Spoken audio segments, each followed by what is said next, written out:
Welcome, everyone. Before we begin, I'd like to acknowledge that we're on the traditional territory of the 9 allied tribes of Lakwalams and Metlakatla. So we're all here to hear the story of Janet Keall and Rupert's abandoned babies. Janet was born here in Prince Rupert and abandoned on the back doorstep of the hospital in the early morning of October 14th, 1977. Her parents, Geraldine and Gordon, answered the call of a Prince Rupert social worker, adopted Janet, and brought her up in Surrey, BC. Throughout her childhood, her parents encouraged the story and her truth. Janet has developed a successful 20-year career, managing companies and specializing in marketing and communications. Janet currently lives in Prince Edward Island with her husband, Hod, 2 children, Harrison and Taylor, and their 2 pugs. Janet has been searching for her biological family for 21 years, and within the last 7 months, she has found 2 half-siblings who were also abandoned here in Prince Rupert. Janet's determination and perseverance has pieced this together with no help whatsoever. She has regaled this as a confidential, private family search, and tonight we are all included as her extended Rupert family.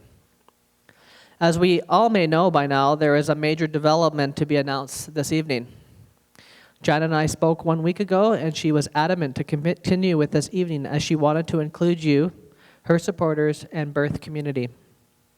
When Janet and I first organized this town hall event, it was to solicit community support for her search. What we didn't realize, though, was that tonight would be the night where our community witnesses history in the making. And without further ado, I'd like you to give a warm welcome to Miss Janet Keall.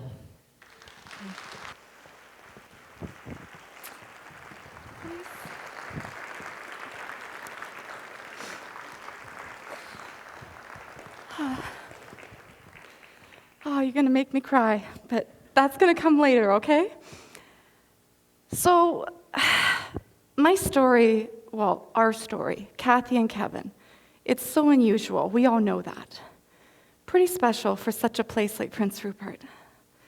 Whenever I come back here, this is my 8th time, it just feels so comfortable, just like home. To be raised and to live without knowing your biological family, without taking away my mother, my father, my family, who I love very much, you identify with everybody, actually. You get very comfortable with the fact that you could be any ethnicity, any language, any family. So for me, I've identified with just the human family. So as we go through this evening tonight, I'd like us to really look at that within ourselves and look around this room. We're all connected. We're all family and we all love each other. So we're going to go to May 1975. I want to start from the very beginning of when Kathy would have been conceived. Obviously, we don't know much about that except, one key thing. Then, February 5th, 1976, Kathy was born. We believe the very next morning she was then abandoned at a house in Seal Cove. Then, obviously, as time goes on, I was born October 13th, 1977. And then I was abandoned on the back doorstep of the Prince Rupert Regional Hospital early in the morning. Speaking of family, this is why I say that we're just human. We're just all family. My first person was Ron. Ron is the man who found me that night. Yeah. Thank you, Ron. No speech. We already talked about that, okay? When we fast forward, May 20th, 1979, and Kevin was born. 3 days later, Kevin was abandoned on a back doorstep of the Colleen Apartments. Fast forward in time, 18 years old, Mom and I, we've always talked about me searching. I've always been very curious, always wanting to know where I'm from. And over all the course of my teenage years, Mom always said, "Oh, Janet, go for it, go for it." So sure enough, just after I turned 18 years old, I wrote to the ministry and got my paperwork. I was hoping there'd be something in there. Didn't think she was lying, just for the record. But I thought there has to be something in there. Sure enough, that's probably a day that's burned in my mind forever, and why tonight is so important. I sat in my childhood bedroom on the floor, opened up those records, and it literally had handwritten unknown. That's when my search began. I got a fire in my stomach. I had to find her. I had to find him. I had to find my biological family. So then, search year 2, I come to Prince Rupert for the first time. I did an article in the Prince Rupert Daily News, and I was so dreamy and young. I thought, that's it, I found her. She's going to come right on forward, and it's all over. Wow, we're year 21 now, guys, so it didn't really happen that way. Now, an interesting thing out of all of this is over all the years, I've dipped in and out of media, everything from radio to newspaper articles, the whole bit. Kathy comes into the story, and I didn't realize at the time how important she would be. I got a piece of paper from a reporter who did an article on her, and it was her searching, and she was also abandoned at birth.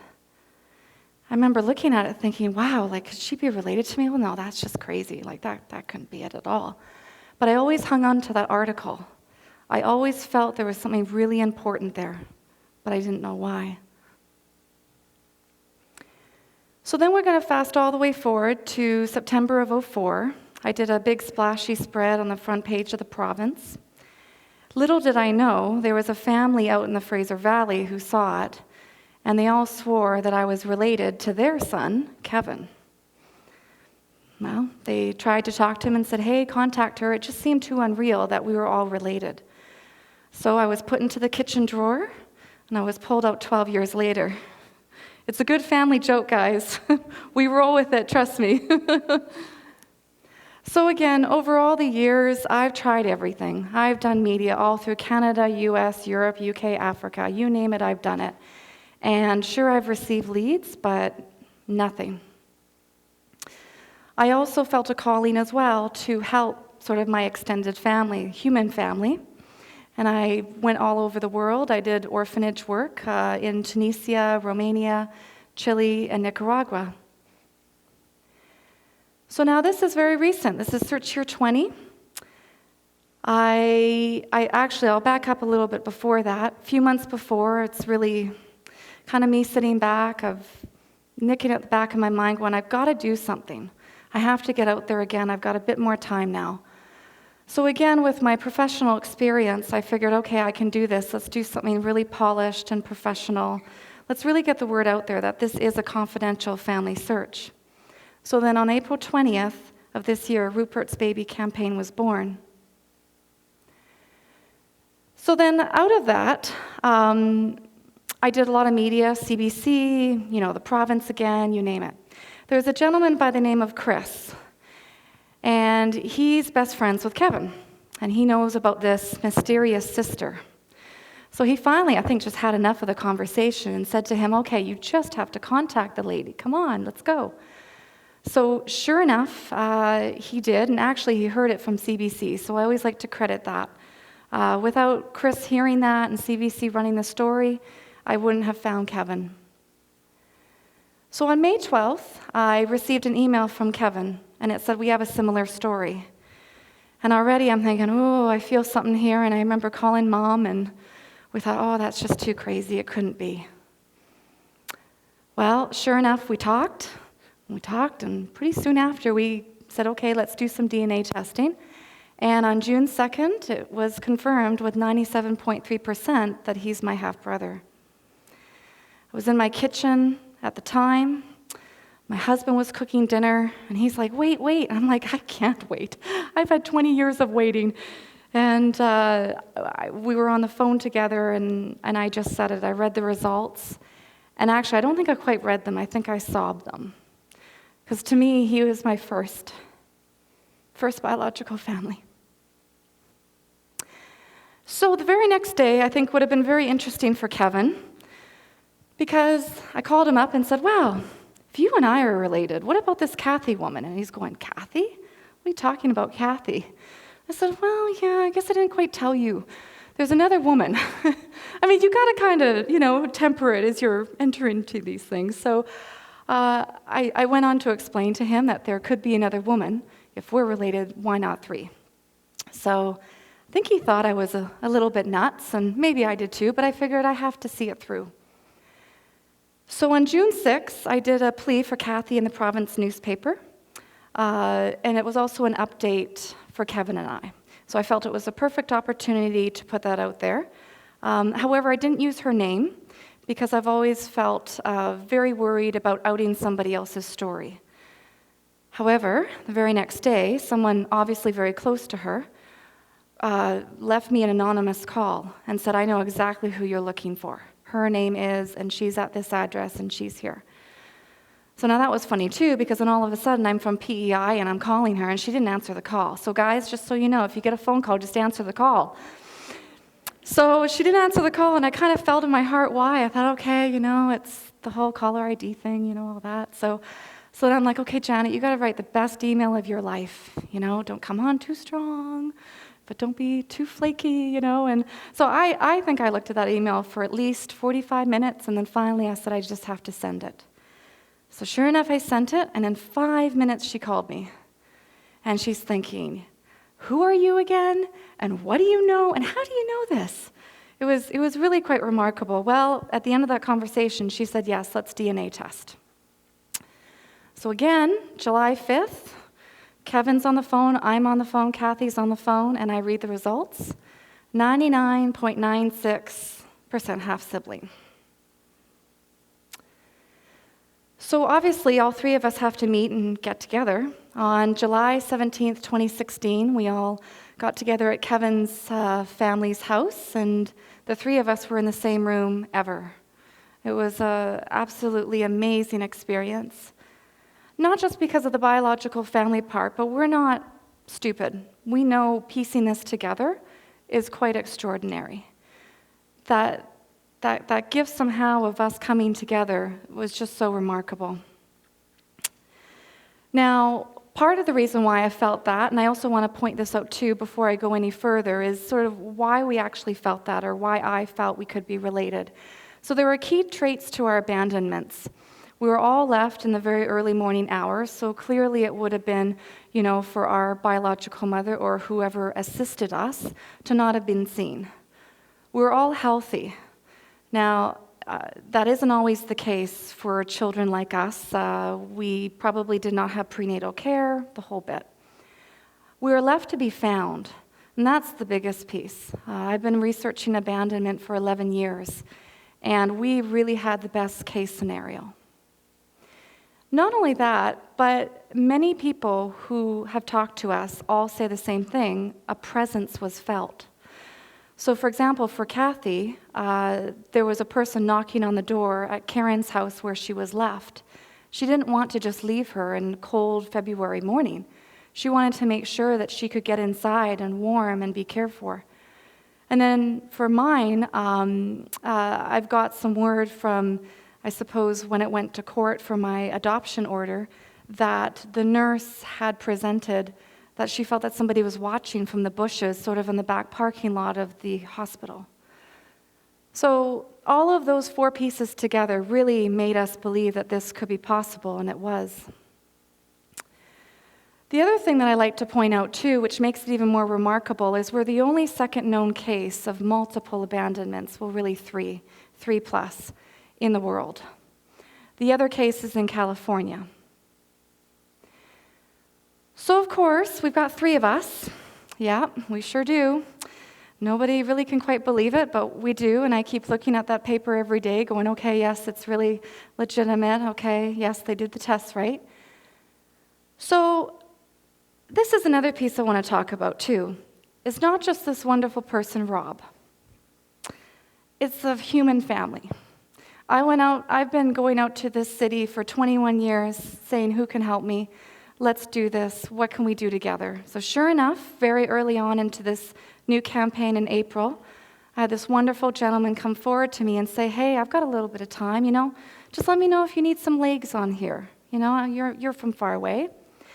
So sure enough, when I sat back and thought about it, it was like, well, if there's 3 of us, maybe there's more. Oh, I'm sure I wondered what you thought when I sent you that message. And I said, okay, I need you to actually tell me if there's more. So sure enough, Rob went above and beyond, worked weeks and weeks endlessly, looking through the microfiche in the library, really digging up all the old articles to make sure that we had actually really covered it. So thank you, Rob. So we did find something. We did find an abandoned toddler, so it's a little bit different than us being newborn. 2-year-old left in the street a few years before Kathy, so it didn't quite check out, but we figured we'd had to do it. So of course, with the magic of Facebook, I found somebody in that family, and we did DNA test. It came back with pretty much a 0, but at least now we know. So we are very certain that there's only 3 of us abandoned in Prince Rupert. It actually was comforting, maybe more so for my siblings, because the language I'm getting back from them is like, okay, Janet, that's enough. Okay, like, can we just stay at 3, or can we just stay at 2? Like, we're okay for now. Now, I learned about this last night, and I really like it, so I had to do it, and then it came true.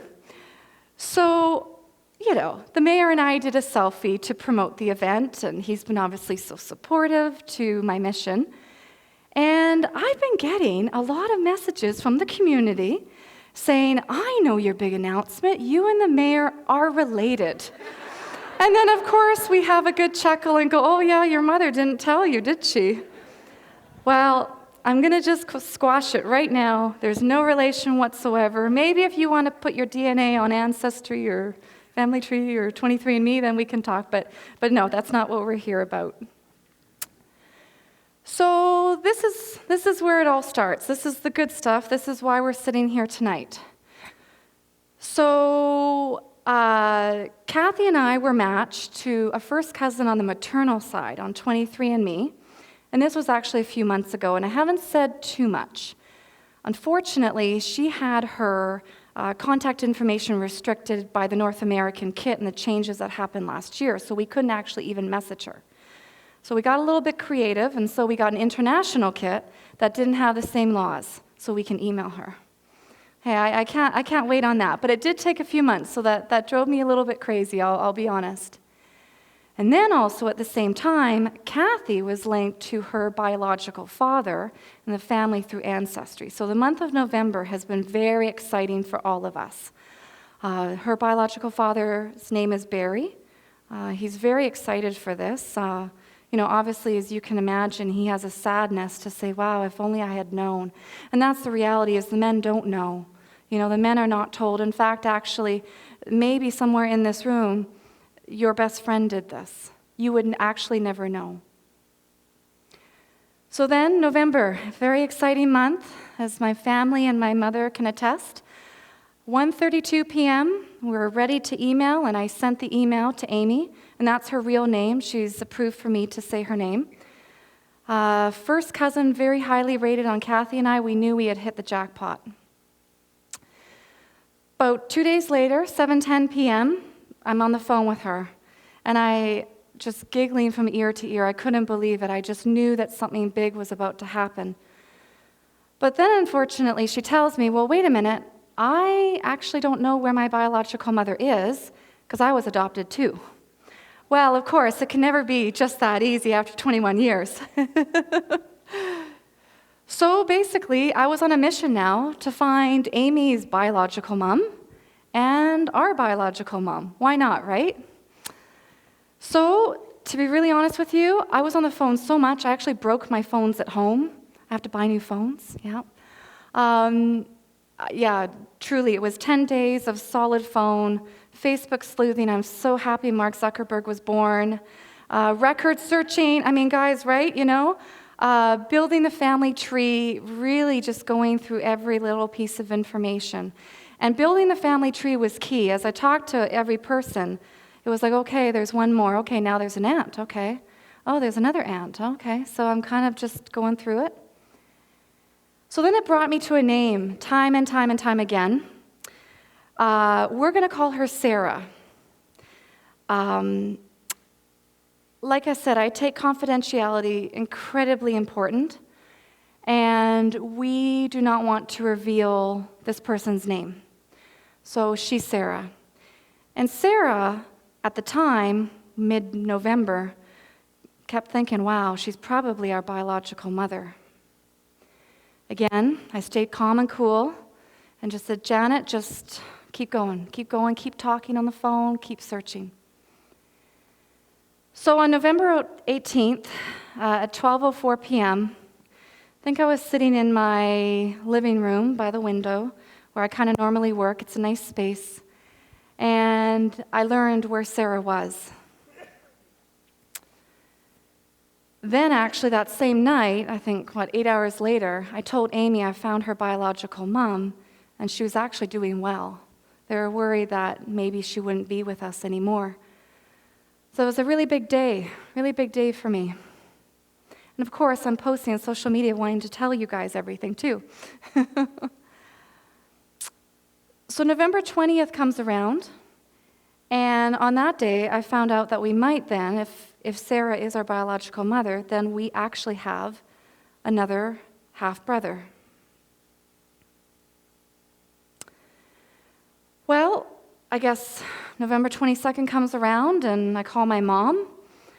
And quite interesting, too, because my mom doesn't live too far away from this possible half-brother. Of course, ironic, right? And I said, all right, Mom, you need to go get some of his cheek for me, please. And actually, I'll back up. I actually promised to him first that I'd do it that way and have my mom do it. I didn't even ask her yet. But I knew she'd take one for the team, and sure enough, she went to his home, and he was very nervous, he was shaking, but he was really willing and open to this. So that was a really wonderful thing to see. And she got the DNA, and she was with Kathy and zoomed right to the FedEx, and we had it in there right away. A few days later, I'm pretty good at finding stuff. Isn't the internet great, guys? But maybe not always. I ended up finding that there was another half-sibling, and we're going to call her Rose. She didn't live very long. She had a very rare genetic condition, nothing to do with her prenatal care, nothing that could have been avoided. So she lived 39 days, and she passed away at Children's Hospital in Vancouver.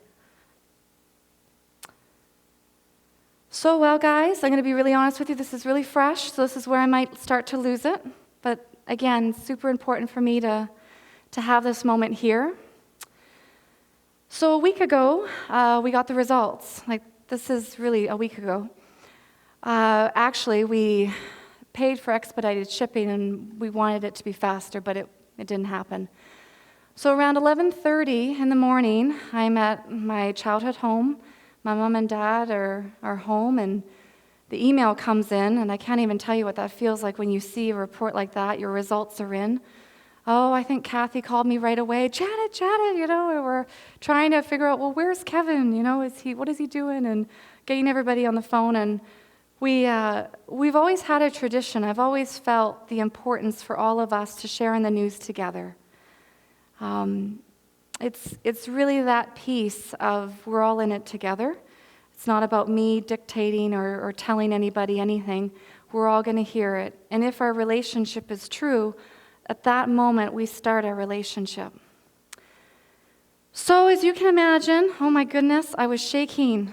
My parents were sitting on my bed, literally in the exact same childhood room where I opened up those documents 21 years ago. And I went, oh, okay, I've got nothing. Finally, I have something. So I'm on the phone, everyone's on the phone, so just visualize it. My husband, Hod, my children, Kathy, her husband, Kevin, our maybe new half-brother. We were ready.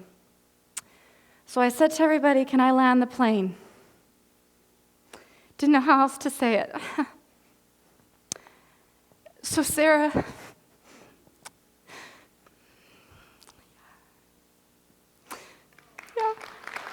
we found her. We found our biological mother. With 99.6%, we found her. Whew, thank you guys, I needed that. To be really honest with you, I actually started crying before I saw the results on the phone. Then Kathy's like, oh, Janet's crying. And I don't know, we had some laughter, and then we talked on the phone for a little bit after that. And then, of course, really what happens from there is then we all call our families, we all call our friends, we would tell everybody what's happening. And of course, to be very private, this is very sensitive, we need to really sort out communication. So then the very next day, because I was in Surrey, all four of us met for the very first time. I almost feel a bit bad for my half-brother, who he's got these three very excited, and especially two very sassy sisters, going, hey, you're here. Oh, you're real. We're touching him and everything. And he was very good about it. I'm not going to say too much about how he feels tonight, but I can tell you that obviously it is a shock for him. But he's very happy to have this big new extended family. So really, again, just like Kathy and Kevin, it all has actually been very positive. So then, of course, we've got this Rose, this other half-sibling of ours. We couldn't leave her out. So again, I do some sleuthing. Again, and I think at midnight I found out where, and I called Kathy, and I said, Kathy, I'm going to go and visit Rose tomorrow. And anyway, she's like, really, how are you doing this? Don't do any more. I'm like, I have to. So sure enough, we go out there. She had, a very beautiful plot there in Vancouver, and it was very ironic. It almost gives me goosebumps. It's snowing right now, right? Vancouver's just completely covered in snow while we get there. And all the plots are covered in snow. There's a few that aren't, but hers was not covered in snow. There was a thaw to it. I can't even quite explain it. And Kathy's jumping up and down, oh my goodness, and we're trying to behave. We're in a gravesite, but we're so excited to meet her, right? I mean, if only you guys could see us together. We really do try to pull it together. So again, we brought roses for her and just thought of the life that she could have had, and this newfound half-sister, and pay respects to Rose. So here we go, guys. I've been doing this for 21 years, and I have a really great Excel spreadsheet, and I calculated them. There's 282 leads. It's pretty remarkable. The more remarkable thing is the minute I actually found out that this was true, I take my good old Control F and search for names, and not one came out. And I don't say that to discourage you for coming forward to me and helping me and giving me names and tips and tidbits. And I kind of think this and think that. My lips are sealed, guys. There's a lot of rumors. No, Prince rumors. I say that because women who do this really do hide it. There's nothing that we can really say to that. There's not a woman that we can go, yeah, she was pregnant, it clearly was her. It doesn't quite work that way. So I'd like to share some of that with you tonight as well. So I've been researching child abandonment for 11 years, and really what that looks like is whenever there's stories that come out, and again, because I've been so public, I reach out to people, I get data, I get names, I get how, when, where, the whole bit. So the biggest thing out of all the numbers and the data and the whys and the hows, it's really actually quite simplified. It happens because it can happen. It happens because nobody's noticing for that period of time for that woman's life. It happens because it's between 1 and 3 a.m., and it's nothing to do that a sister could have done for her or a mother could have raised her better. It just happens because it can. Also, which is really interesting too, is the average age is quite higher than what I think a lot of people would think. The average age right now, and it kind of changes as new stories come in, but 29.7 years old, and that's based on worldwide. So again, that really shows you it's a woman who, is older. She's not necessarily, I would think that some people might think a teenage girl, that type of thing.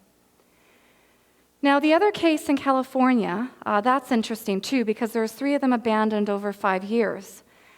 The average age there was 27.5 years old, and the woman's been found. She came out publicly to ABC. They're all reunited. I've talked to all 3 of them, but that's the only one case of multiple abandonments. I'll also note, too, that ABC offered a show to us, but because I was so concerned about my mother's identity and outing her and not having control, I actually declined it. So women, they socially isolate, and they actually commonly live alone. So again, it's not necessarily having the roommate or living at home with the parents. They really actually are physically alone. As you can imagine, in that isolation, they disconnect from all of their family and friends. Maybe a person's sister could go, wow, I wonder why Susie hasn't called me in 5 years. Or, it's just kind of a bit off, but for no particular reason. These women who also abandon their babies do not also typically have work, especially at the time, or a career, and often they're on social assistance. So again, they're not out in the community with bellies growing or concealment. They really are just staying home and keeping a very low profile. Financial pressures is also another reason why they abandon their babies, of course. Babies are expensive to raise.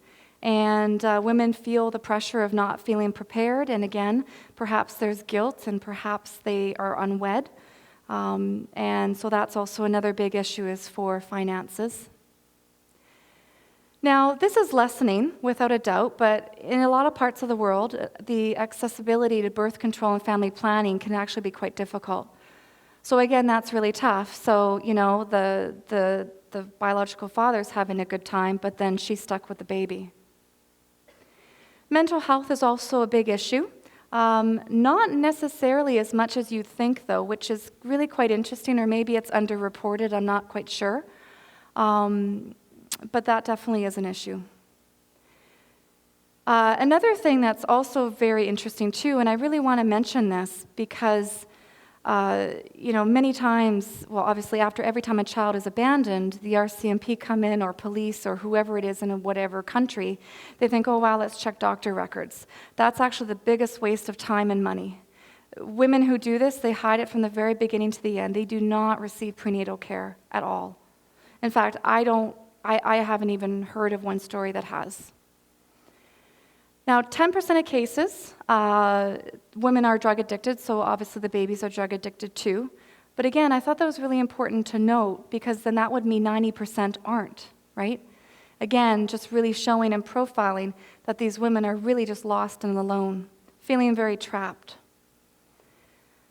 Now, this is lessening too, but depending where you are in the world, being an unwed mother, not only that, but if you throw in other factors like, sort of religious this or that in a family, somebody might not want to come out and be so open and public about their pregnancy.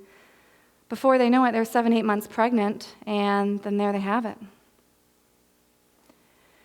Now, biological fathers, they kind of get a bad rap on this, but they actually usually never know. And the only cases that I can actually find where they do know is actually when they've assisted in the abandonment itself. And out of all the cases that I've looked at over the years, I've actually only found 2 in the UK. So, and of course, it's such an exciting time for us abandoned people or foundlings. We actually have a medium to find our family now. We have popular DNA sites like Ancestry, Family Tree DNA, and 23andMe. So, in fact, actually, I'm part of a private Facebook group just for us abandoned babies. Yes, we get some special treatment from time to time. And every day, somebody's posting, I found my biological mother. I found my biological father. It's a very exciting time. And this again, I really want to go back to it again. Abandonment happens because we just don't realize the struggle. Just imagine it. It's your sister, and you find this out about your sister, and you're my aunt. Can you imagine that for a moment? It's nothing that you could have done or not have done, but maybe it is too. Maybe it's just that point in time where you're just not paying attention, or maybe your family has too many problems. Maybe there's addiction. Maybe there's mental health, and your family's just getting by. But that's the reality. It's a woman who struggles. So what is next? So our story is going to be continued to be told. I have still a lot of things to say, so stick around. There's a lot more to happen and to be revealed, including actually Kevin and I both want to find our biological fathers. Now, no, I'm not going to do a big front page thing of, hey, who had relations with a woman in this month. No, not really. So, it's more of a quieter search, I'm just going to say. But what I can tell you about my biological father is based on ethnicity between all the three major products, and I had a few different experts around the world weigh in on it. So my biological father would be half Irish, a quarter British, about 20% or so European, just more generalized, and then 5% Ashkenazi Jew. Kevin is 70% Central Western Europe and 30% Southern Europe. Western Europe, Southern, yeah. Can't see so well from there. So our family's grown, and now we have 4 times more Christmas presents to buy for. And that was also a very funny conversation too, by the way. Here we are on the phone, and Kathy's like, well, what are you doing? I'm like, I don't know, what are you doing?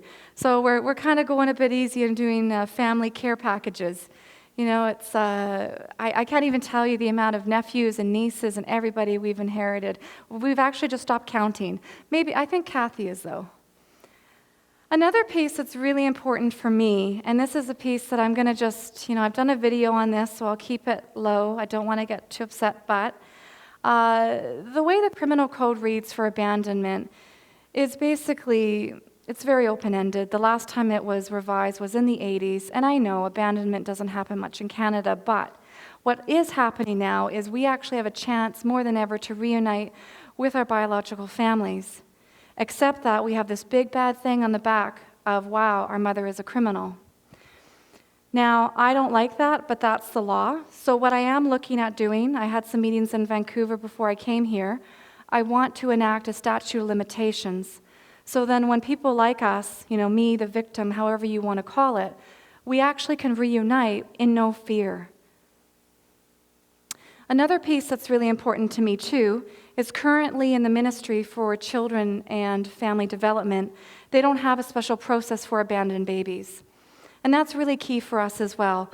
If you think about the time a child's abandoned and then goes ahead and searches at 20, 25 years old, the newspaper articles are gone, everything's gone. For me to actually piece my initial information together, not only did it take me thousands of dollars of my own money, but it took me days. I was literally in the Daily News on floor going through really, really old newspaper articles. It was so dusty and dirty, I didn't like it. But what I'm saying is that's just not fair to us. It needs to be tracked in a better way. I'm also going to write a book. I have a lot to say. So you guys can just hang on and you'll see that. Now, we've had a few people come forward to us about doing a movie. And I warned Kevin about the joke. So Kevin, there's your joke, man. So maybe a movie, but the book comes first. But really, guys, should Brad Pitt play Kevin? I think so. I think that's the best. So gratitude. Absolutely, I just feel so lucky to be here. I've got some names that I just want to read off, just to make sure that I don't miss the names. But I can't even tell you guys, when I went into this April 20th, and I pressed publish, and I just kind of went, ooh. I even remember talking to my mom, and she's like, you're searching again? Well, okay, I had been doing it for so long. I really did not expect the kind of outpouring and support from the community. In fact, actually, yes, I administer the Facebook page group and Instagram and Twitter, but I literally have received 0 negative messages. And I'm not saying that I should, but that's just the world we live in, where people kind of have a little opinion or jab there. I've received nothing but love and kindness and support from this community. So I really want to thank you guys.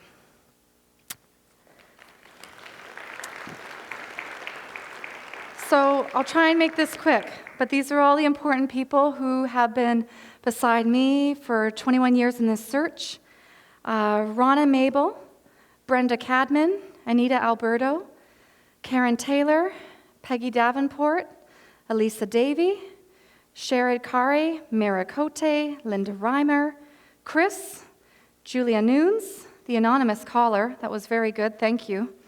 Rob Ridey, Rhonda MacArthur, Lee Crawford, Laura Grinley, Amy, our first cousin, Chatelaine Magazine, Cheryl Capella, my brothers, Greg and Chad, Lester Center, the mayor, all the followers, City of Vancouver, and all of you who've been here today.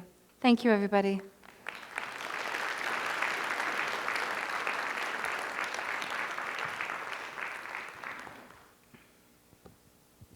Okay, so this isn't not over yet.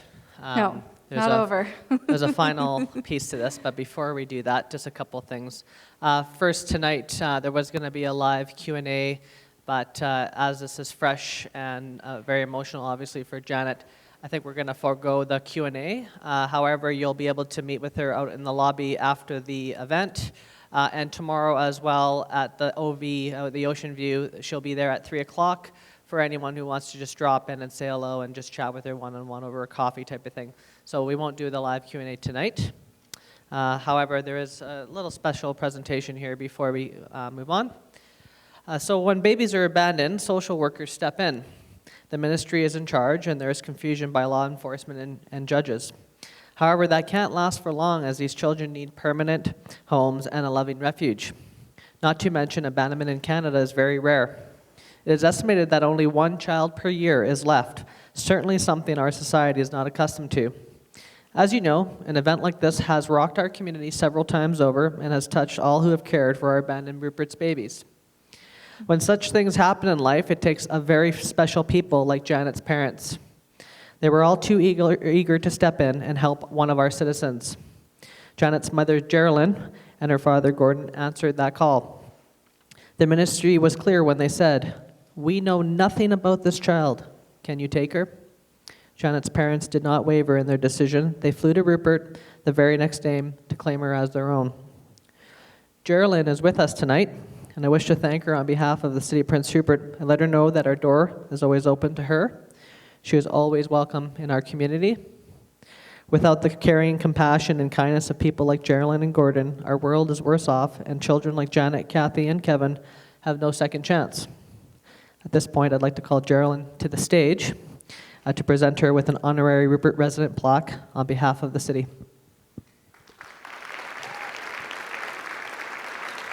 Aw.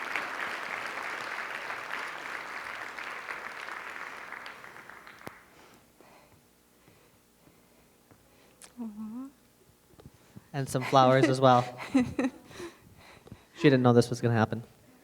She didn't actually, no. I just thought, oh, they're going to introduce you, just say that you're here. Yeah, that'd be nice. Wonderful. Great. Yeah.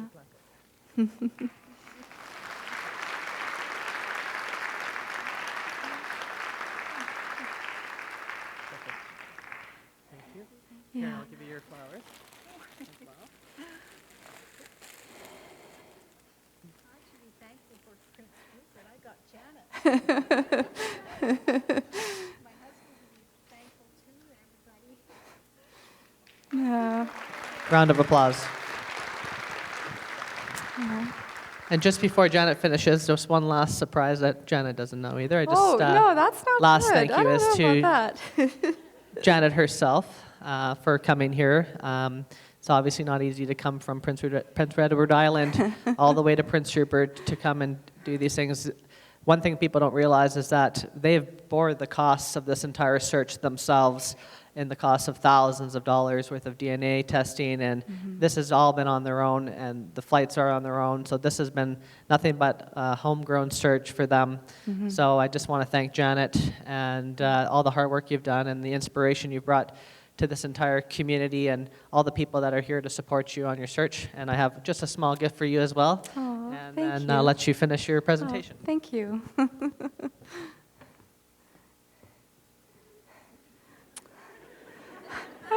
I'm not supposed to be surprised. Oh, that's beautiful.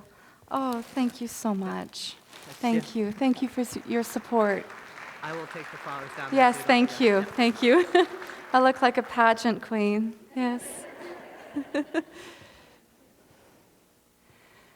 So, yeah, again, we're saying thank yous, but there's two people, obviously, who aren't here tonight, Kathy and Kevin. And again, my mom and dad, Geraldine and Gordon, they're honored, but we also honor Kathy's parents, Eileen and Bill. And we also want to honor Joan and Dawn, who adopted Kevin. Again, as my mother will say, shortly after, if you want to talk to her, she's a beautiful, fantastic, smart woman. Just love her to bits and pieces. You get a phone call, and it's like, we know nothing about this kid. Will you take her? And you have to decide very quickly, like they got to get on their list. No, all 3 sets of parents, they did not waver. They said, we are in, let's do it, let's go. So that's quite something. I just really want to acknowledge that and their wonderful support. Okay. So I've told you about Sarah. We found Sarah. All right, Kathy, Kevin, let's do it, guys. Let's land the plane. So we missed her.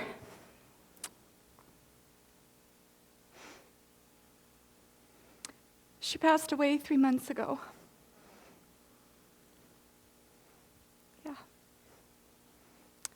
21 years, 3 months. That's it. And I can't tell you the amount of times I've sat down and done calculations on timing and could we have done the international kit faster? And we even contacted 23andMe to get a message to her, get special treatment. Well, they don't give special treatment, by the way, which is good. It was just too late. 3 months too late. So even with that said, I'm still going to protect her name, protect the family name. She's not here to tell us why, how, who. I don't feel that's right that we publish her name, and we've all agreed on that. So I suppose, what have we been doing, right? We've been meeting with friends and family. We've been dredging up stories. What can you tell us about her?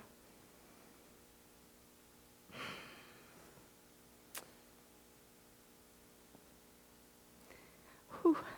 All right. It's great to hear things about her. It's great to know where she lived. Not only that, but that she actually lived quite close to where I grew up, which is so ironic, 5-minute drive. You know, but yet it's not her. So again, it's 7 days in. I know Lee and I, we had the call, the mayor and I had the call. I could have canceled this, right? It's fresh. Should we just take our time to heal, absorb? I couldn't cancel it, you guys.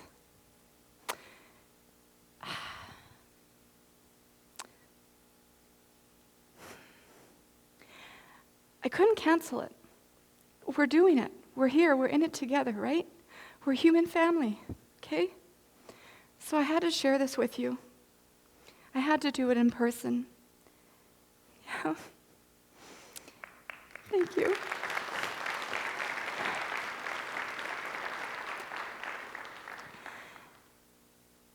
The biggest piece of why, too, why we all felt we should continue on and do this and be so public still, is she's gone.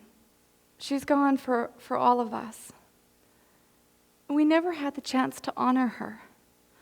We never had the chance to say goodbye.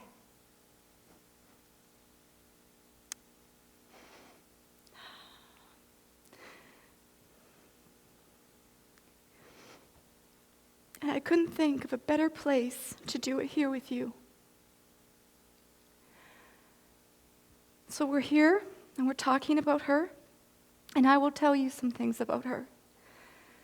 She had a son that she kept and she raised, our new half-brother, shocked but lovely, such a sweet fellow, so loving and so open.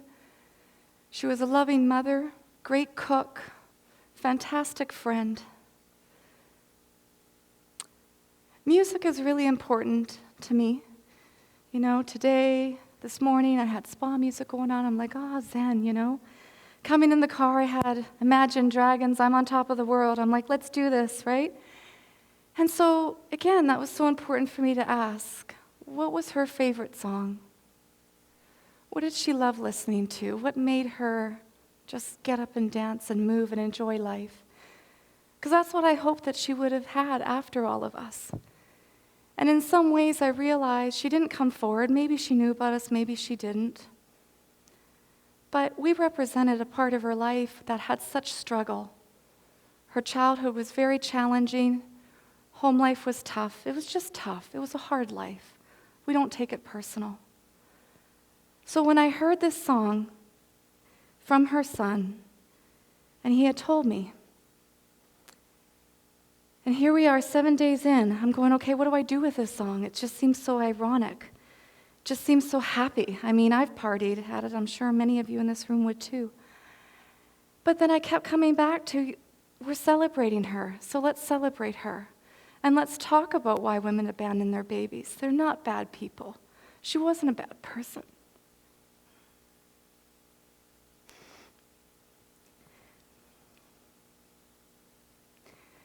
She had the 3 of us, and then she had 2 more, and 1 didn't live.